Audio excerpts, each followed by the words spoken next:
Are negative Google reviews hurting your business? Don't let unfair feedback cost you customers. At Webamax, we specialize in removing false, misleading, and damaging reviews so your online reputation stays strong. Our expert team works quickly and legally to clean up your digital presence, helping you rebuild trust. Visit us on the web at www.gowebamax.com. That's GOWEBIMAX.com, or text us for a free quote at 856-840-8343. Don't let bad reviews define you. Get immediate help from Webamax. Welcome back to the Skating Penguin Network, everyone. It is Robbie here, joined by Snail on the other end of the mic. And tonight we are talking a little Four Nations, a recap of the first round of round robin games taking place in Montreal on Wednesday and Thursday night. But before we dive in, let's toss it over to Snail real quick out in Seattle. Snail, we talked on the phone a little bit. Busy time for you out there right now, it sounds like. Yeah, dude, it's been super busy. My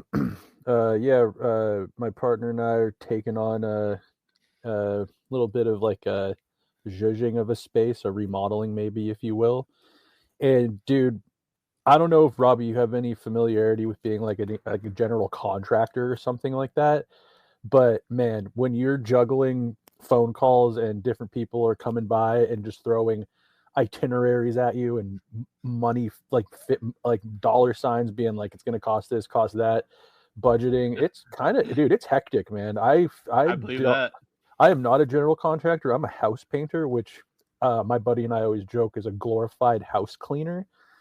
It's a different world juggling all that. I can see why people that I knew growing up whose parents were general contractors, or their dads were at least, why they were always smoking cigarettes and drinking, because it is a stressful job.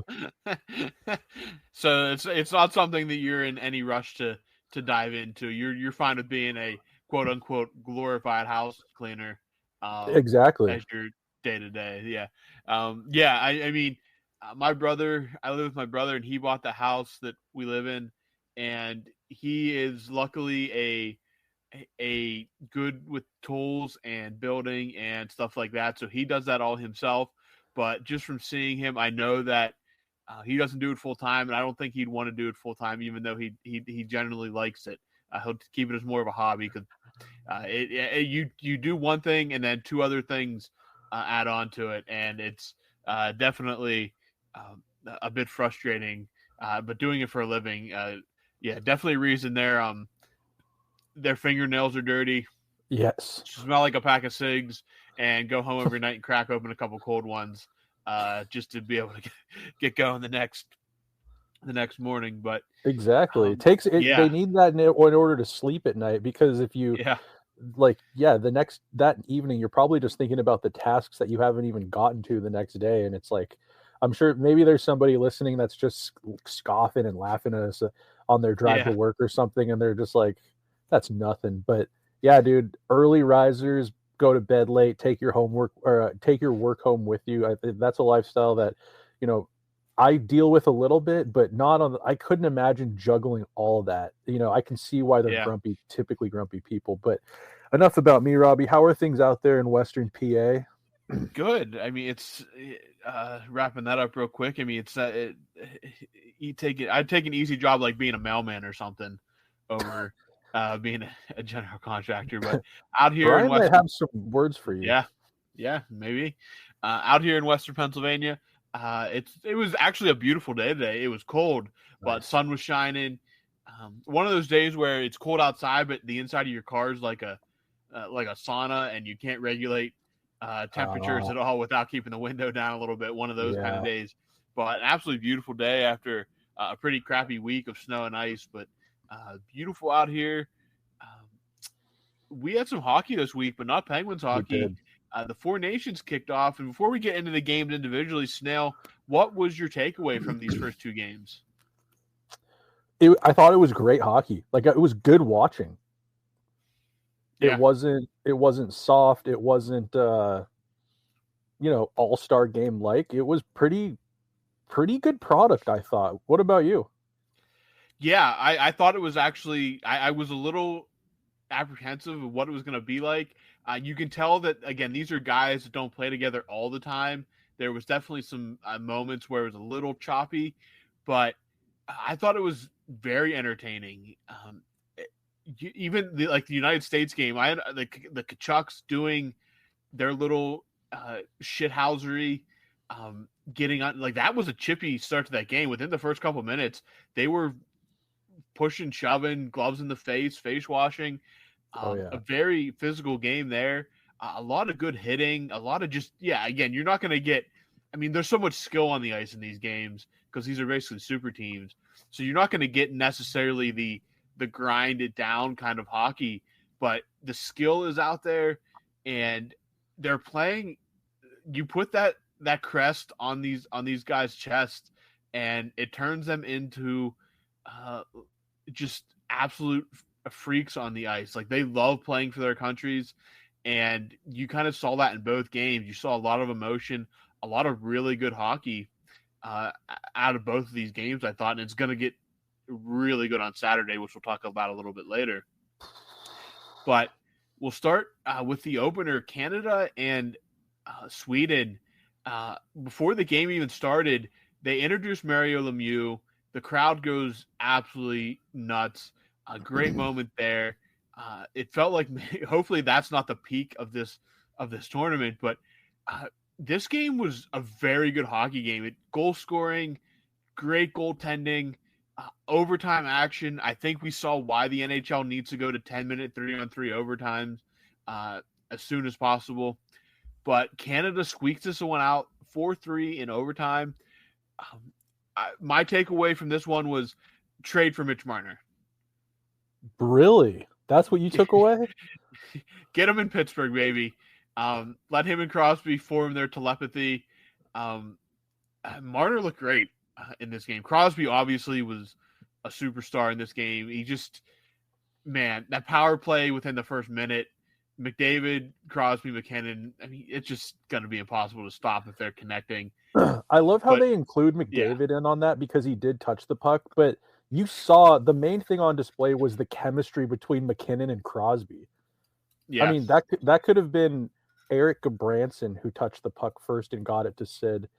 That was unbelievable chemistry on display. I'm a little worried that Sid's going to come away from this tournament and be like, maybe I will go to Colorado. But I like it's so funny. You said I thought Marner had a great game. TSN was ripping him yesterday, saying that they hated his game. If he wants to stick around in Toronto, he needs to figure it out. He had a great goal at the end, but he was invisible. And I was like, are we watching the same game? I thought he looked great. I mean, I noticed him more than, he played almost 22 minutes. Like, he was on the ice a lot in this game. I thought he played fantastic. His game winner just shows you the shot that he has. I mean, Gustafsson played a great game, but he had no prayer on that one. That was just a great shot, a great setup by Crosby. I thought Marner was good. In this game, I didn't really think there was anybody that really stuck out as just having a bad hockey game. I thought both teams really went toe-to-toe in this game. Just back and forth. Canada looked like they were in control, and then Sweden just kept punching back, and they got the tie. Or they at least got it to overtime. But I don't think anybody was really bad in this hockey game.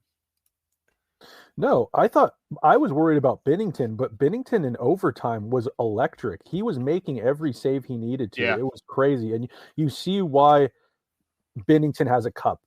Like, you see, like, Binnington can be a sideshow, and, he's kind of like a pretty mid regular season goaltender.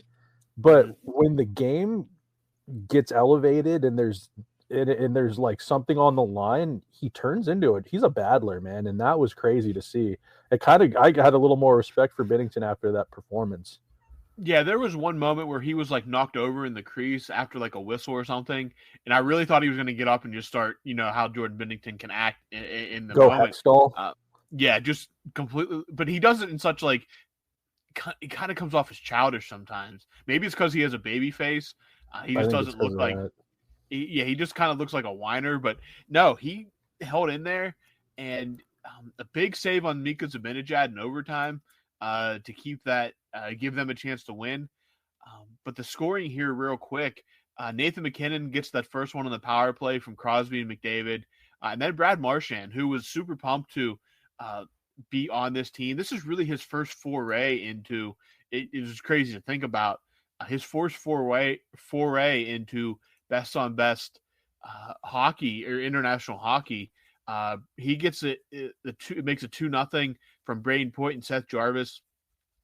Then the second period, Jonas Brodin gets on the board to make it 2-1, still in favor of Canada. But Hedman and Lucas Raymond are the assists on this one.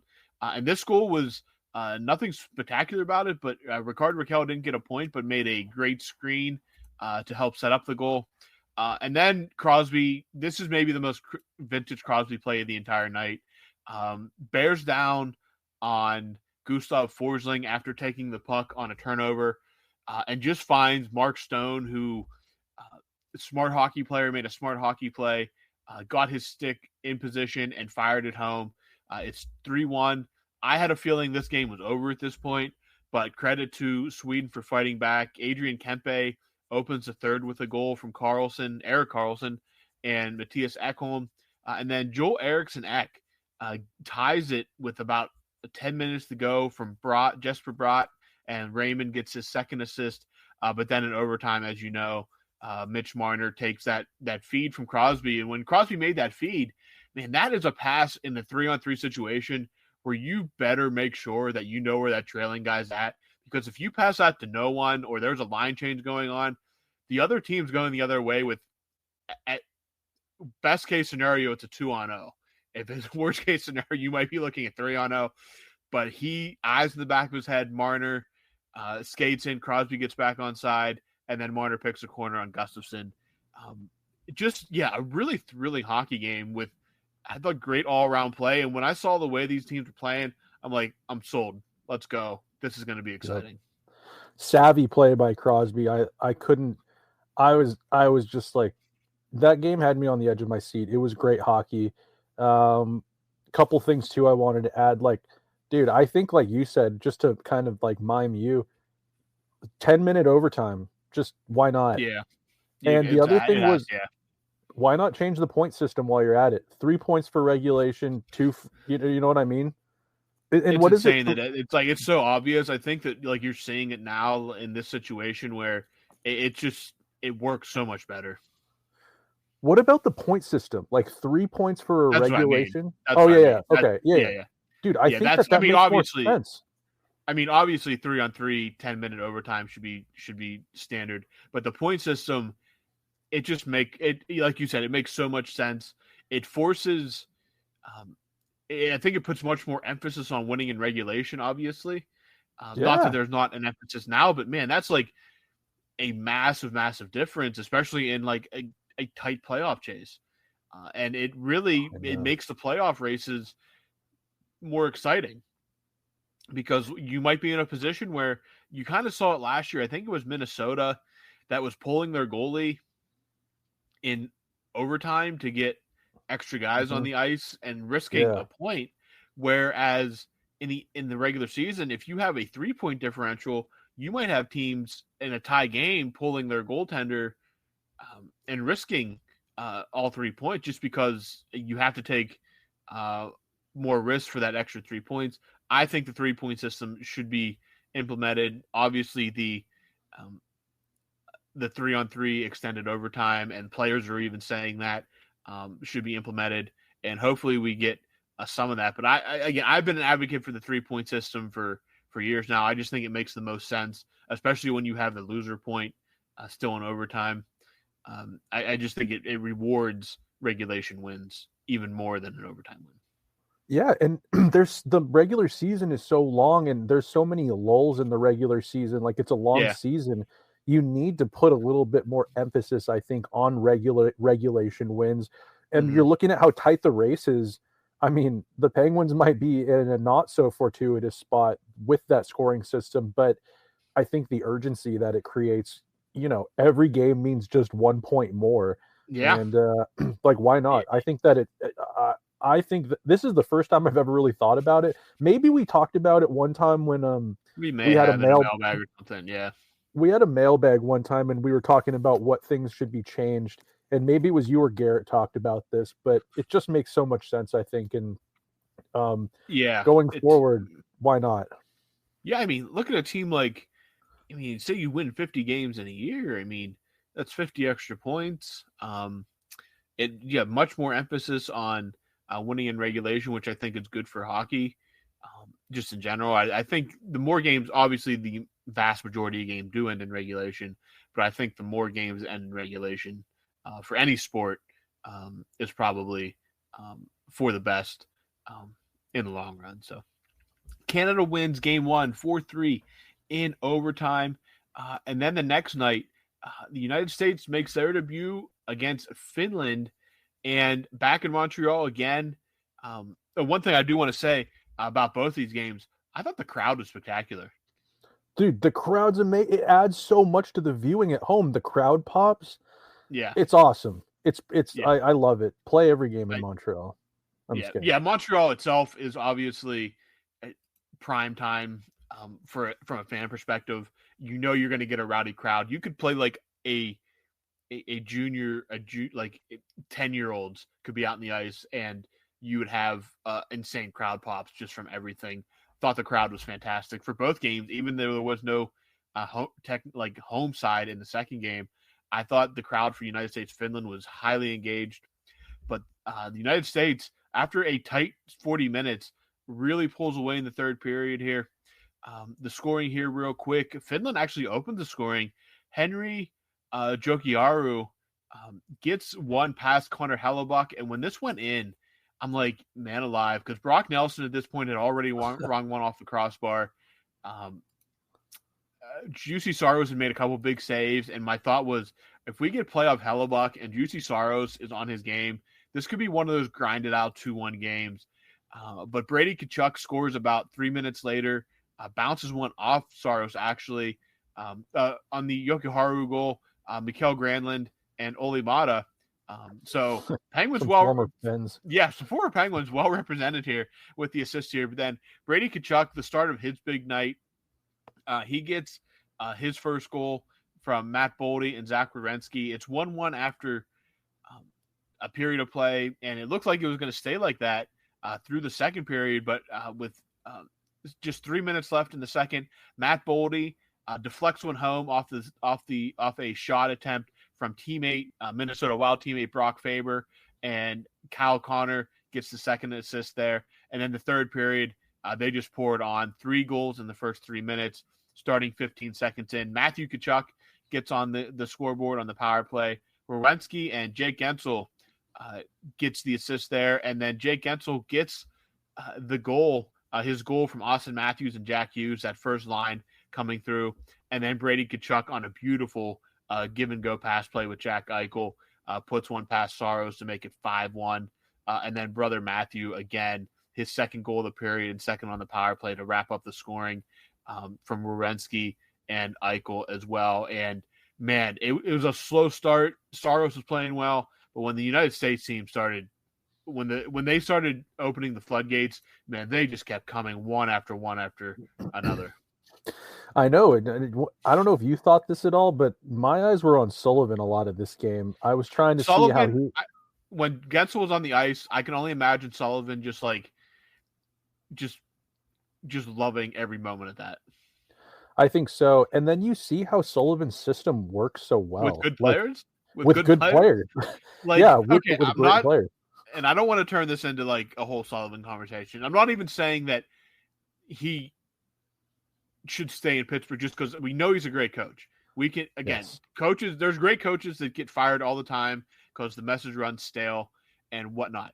But this, giving Sullivan these kind of players, I understand it's a de facto all-star team, but when Sullivan has the talent, the system is almost flawless.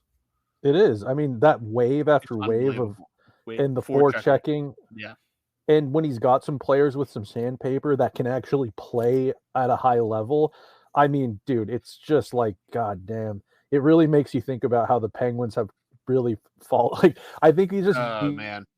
Year after year, we get so used to kind of like, all of a sudden Phil Kessel's gone, but we got Galchenyuk and P.O. Joseph, and then Alex Galchenyuk's gone. Then pretty soon you're like, we're like Kasperi Kapanen's here, and then I don't know. Now we just have this watered down, just kind of taking chances on guys, and I can see why now. There was a moment of clarity for me watching that game where I'm like, man, yeah, this is what his system looks like when it works. It looks like this is what the Penguins were able to do in 2016 and 2017. It was the 2016 Cup. Yeah, just even 2018, even though they were eliminated early, like just relentless. And again, every coach is better when you have great players. I mean, Dan Bylsma has not had great success since leaving Pittsburgh. We're going to forget Mike Johnston ever existed. But Sullivan, you just saw and again, it eventually took a toll. We know that the Finland's blue line is absolutely decimated. Just again, but the way this is a style of play that I think Saturday when they play Canada is really where we're going to see it stand out, because wave after wave after wave, they just kept coming. And guys like, Brock Nelson's a fourth line. Brock Nelson's a first line winger on 30 NHL teams. He's a fourth liner in this tournament. Austin Matthews, the line of Gensel, Matthews, and Hughes, that shouldn't even be legal in most states. That is just not. Hughes had 5 chances in this game. He's everywhere. He's an absolute menace on the ice. Matthews, I don't watch a ton of Toronto games, but the dude's a magician with the puck. He had so many plays where he was stick handling in a phone booth. You just don't see players like that played for the United States in years, if ever. JT Miller is perfect for this style of play. Miller. JT Miller's the guy that if you put the USA name on something, he's probably gonna walk over hot coals to be able to do whatever he has to do. He's a Midwestern hillbilly. He's from Pennsylvania, but besides the point, he's from Ohio, isn't he? Yeah, he is, but he's technically, we claim him. I think he's I think he has a hunting tattoo on his chest or something, and I heard he used to drive a Dodge Durango even while he was well into the NHL. Yeah, he's a big hunter. So I jokingly, he's a good old American hillbilly that plays hockey. Yeah, but they just kept coming. They asked Zach Werenski after the game about playing with the Tkachuk brothers, and he said playing against one of them is annoying enough. I cannot imagine playing against both at the same time. I couldn't either. And they can score. They're not even just they're not just sandpaper guys. They're legit they're top tier NHL talents. Brady scores 30 a year. He's Jake Gensel, but he'll fight you. Yeah, Jake Gensel, but maybe the most annoying person you've ever stepped on the ice against. And they don't even have Quinn Hughes. Imagine that power play with Quinn Hughes. Yeah, Quinn Hughes had to sit out this tournament, but all they simply did was throw in Noah Hannafin, Brock Faber. They just throw in another great defenseman, and what really all these guys are young. I think JT Miller might be the oldest player on this team. All these guys are young. Brock Nelson. Brock Nelson. There's a picture of Brock Nelson. He looked like he was a grandpa that they put a jersey on for an end of life Make-A-Wish or something like that. He had gray hair. He looked like Tim Horton from 1950. Yeah, he is. He definitely looks. No offense to Brock Nelson. Brock Nelson's only 33. He's 2 years younger than I am. He's as old as me. But dude. Dylan Larkin is only. That's what playing on Long Island will do to you. That's what playing on Long Island does to you. That's what playing will do to you. Dylan Larkin is only 28. I genuinely thought Dylan Larkin was 35, since he's been around for roughly what feels like 20 years at this point. But Matt Boldy is 23. Brock Faber is 22. These dudes are just so. Noah Hannafin might be. Noah Hannafin's only 28. These guys are so young and they're so good. And you don't, because you can't watch a ton of games from all these guys because they're just all spread out. There's just so much talent on the ice within tournaments like this. It's so fun to watch.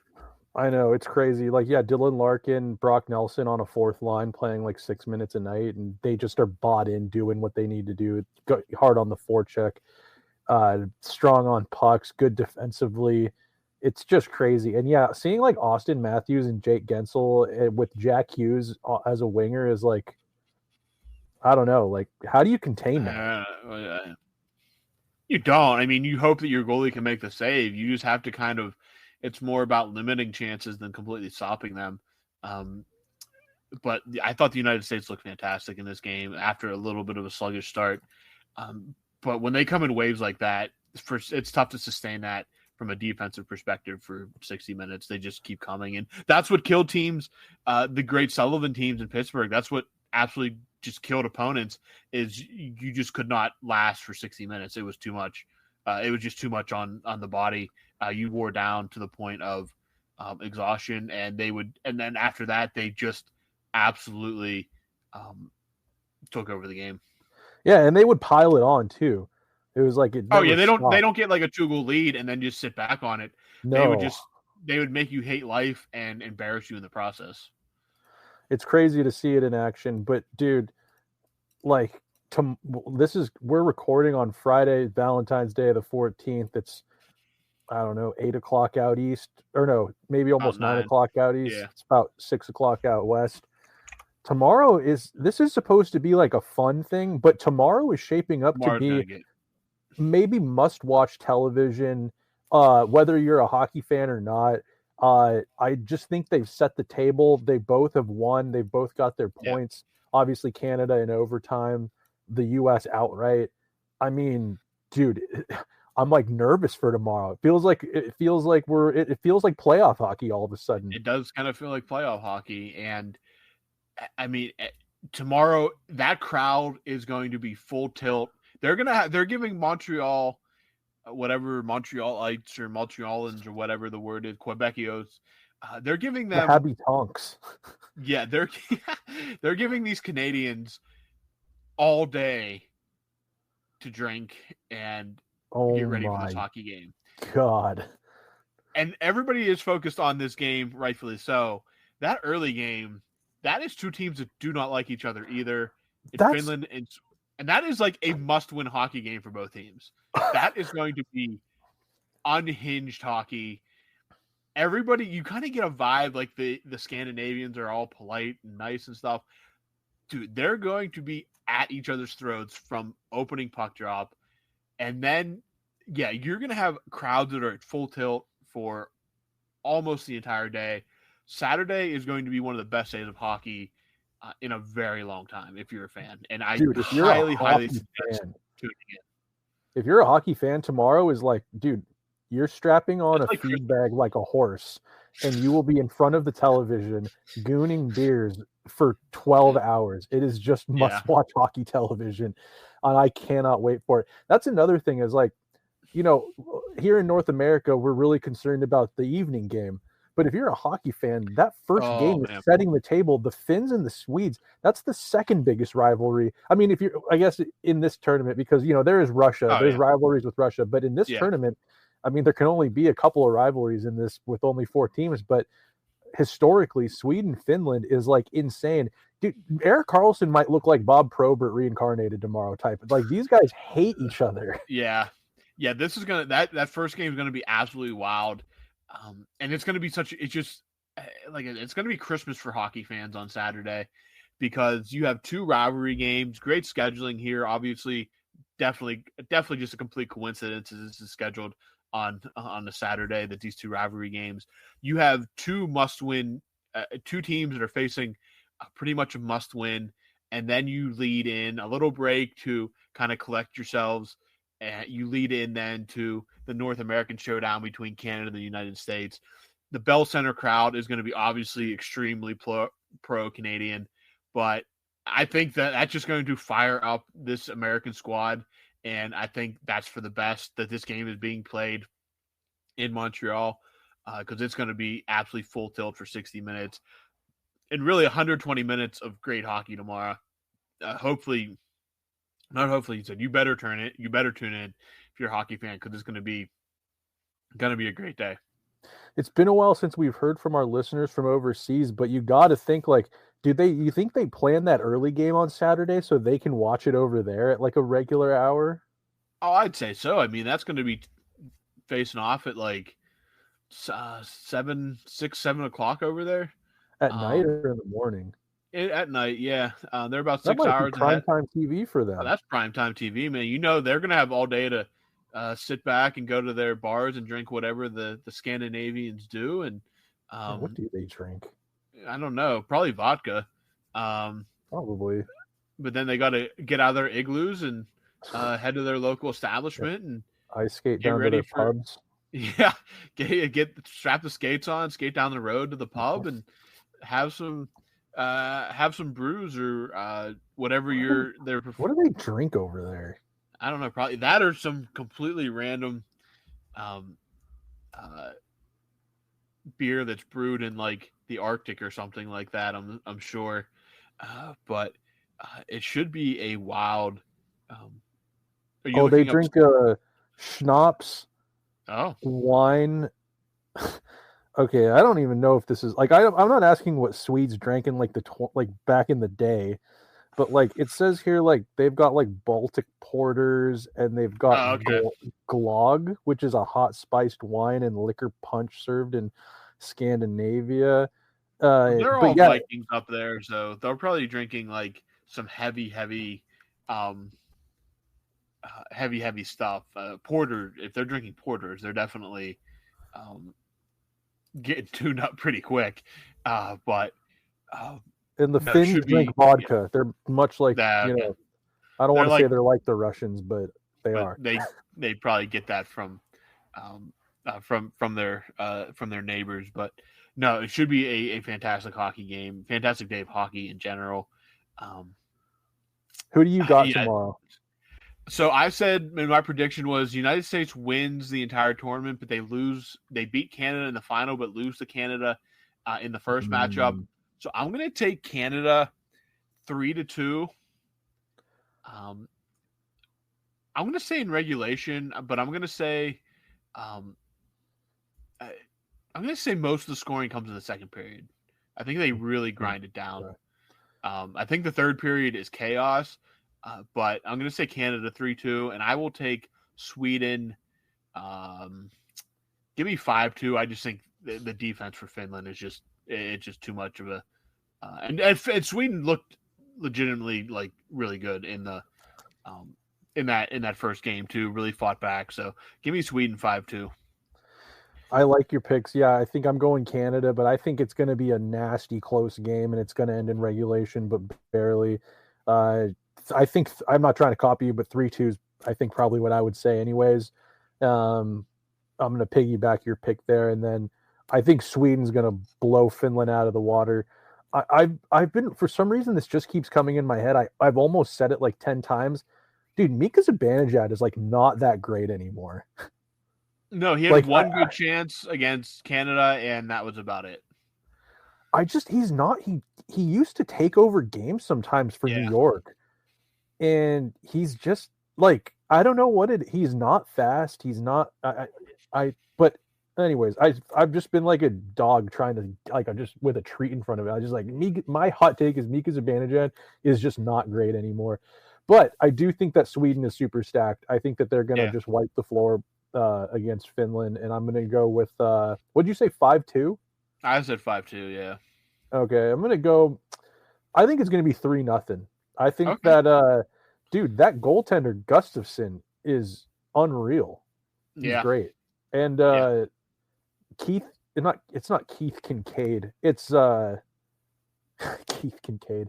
I don't even know if he's in the league anymore. Lankinen. Kevin Lankinen is the Finnish goaltender. And I just think it was Saros the other night. I saw they're going to Lankinen. Oh, are they going to Lankinen? Okay. Yeah. Yeah, oh man, well, that seems like a desperation kind of pull, but I just don't see how you go to Lankinen with Saros. I mean, I know it was a tough game, but the U.S. is insane. Like, anyways, but yeah, Finland didn't have much of a chance. I don't think in this tournament. No. I certainly hope Finland can get healthy for the Olympics next year because they are a team that can I mean, they can be in medal contention. They're when they're fully healthy, they're a very good hockey team. But they just got hit too many injuries at the wrong time this time for this tournament. So fingers crossed they can, in fact, get healthy. But did Kasperi Kapanen make the Finnish team? Do you know off the top of your head? You don't have to look it up. It can just remain a kind of a question on here. But no, I don't. Well, if he did, he didn't play in the opener. Okay. Yeah, he did not play in the opener. I'm just looking at like some names here. I mean, he's in Edmonton now. Kapanen. Yeah, he's kind of been all over the place. But one thing that was announced prior to the tournament is in 2028, the full World Cup of Hockey will be back. They are starting with 8 nations. Let's go. So it sounds like the 4 nations, at least for now, will be just a one-off. Gary Bettman seems hopeful that the plan is to go every 2 years. You either have the Olympics or a World Cup of Hockey, both featuring NHL players. So you have 8 nations. I'm assuming you'll have obviously these 4, the Czechs, the Germans, the Russians, and maybe some kind of qualification for an eighth spot. I'm assuming you'll have 2 groups of 4 or something like that. But either way, best on best looks like it's here to stay. We're thankful to have it back. Snail, do you have anything to say before we put a bow on this and get ready for a Super Saturday of international hockey? Oh yeah, I got something for you, and it has nothing to do with hockey. Just super stoked that best on best hockey is back, because man, this is kind of a random tournament, but I'm juiced. It's awesome. It's must watch. The one thing I did want to talk about, not hockey related, is that the Pittsburgh Pirates have signed Vogelback. Was his name Daniel Vogelback? Yeah, big boy, yeah. Big boy. He used to be in Seattle during some of the darker years. And I saw he is a special assistant to the hitting coach or something like that. I don't know what that means. And he wasn't a great hitter. He wasn't I think he has a very low 200s batting average lifetime. I needed to get your take on that. Are you hyped to have Vogelback in Pittsburgh as a coach assistant? So that is, again, he had a cup of tea in Pittsburgh a few years ago before he was traded. He's one of those guys that the fans love because, I mean, look at him. He's a big, beefy boy playing a sport where there's not many big, beefy boys. You have muscular dudes. Not anymore. Yeah. And, yeah, I think that, again, he didn't have a high average, but when he made contact, it was ball go far. And chicks dig the long ball. So, I mean, I don't know exactly what that rule means, but the Pirates can get any hitting help they can need, any hitting help they can get. So, interesting to see what all his rule will be. Will he be working with younger guys or veterans or whatever? But Vogelback, he was in Pittsburgh a short time, but the fans did love him. He was great with the fans too.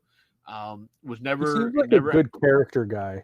Yeah, he's just and he's been around he went to teams that did win when he was there too. So he's just a character guy, a guy that you like to have in the room, and he's familiar with some of the guys on the team now. So I think it's not going to hurt anything at all. I just think it's funny that he's back in Pittsburgh.